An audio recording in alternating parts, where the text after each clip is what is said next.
Assalamualaikum warahmatullahi wabarakatuh. Kami dari kelompok 7 akan mempresentasikan tentang Mahkamah Konstitusi. Yang pertama, pengertian. Mahkamah Konstitusi atau MK merupakan lembaga tinggi negara dalam sistem ketatanegaraan Indonesia yang pemegang kekuasaan kehakiman bersama-sama dengan Mahkamah Agung. Fungsi 1. Menjaga konstitusi guna tegaknya prinsip konstitusionalitas hukum. 2. Sebagai penjaga hak asasi manusia. 3. Sebagai pengawal konstitusi. 4. Sebagai penegak demokrasi. Tugas dan wewenang. Tugas dan wewenang Mahkamah Konstitusi adalah mengadili pada tingkat pertama dan terakhir yang putusannya bersifat final untuk hal-hal berikut. 1. Menguji undang-undang terhadap UUD NRI tahun 1945. 2. Memutus sengketa kewenangan lembaga negara yang kewenangannya diberikan oleh UUD NRI tahun 1945.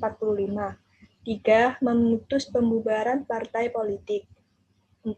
Memutus perselisihan tentang hasil pemilihan umum dan pemilihan kepala daerah. Selanjutnya ada Ketua dan Wakil Ketua MK. Saat ini yang menjabat sebagai Ketua adalah Dr. Anwar Usman. Beliau menjabat dari 6 April 2016 sampai dengan 6 April 2021. Dan Wakil Ketuanya ada Profesor Dr. Aswanto.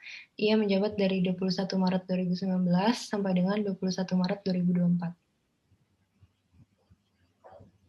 Proses pembentukannya, susunan organisasi Mahkamah Konstitusi berdasarkan pasal 24C ayat 3 adalah Mahkamah Konstitusi mempunyai 9 orang anggota hakim konstitusi yang ditetapkan oleh Presiden yang diajukan masing-masing 3 orang oleh Mahkamah Agung, 3 orang oleh Dewan Perwakilan Rakyat, dan 3 orang oleh Presiden.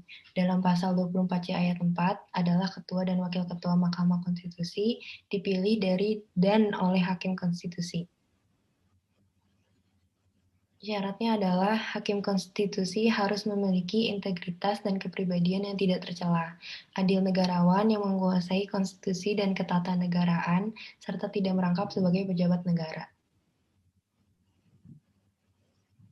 Masa jabatan untuk seorang Hakim Konstitusi adalah 5 tahun, dan dapat dipilih kembali hanya untuk 1 kali masa jabatan berikutnya.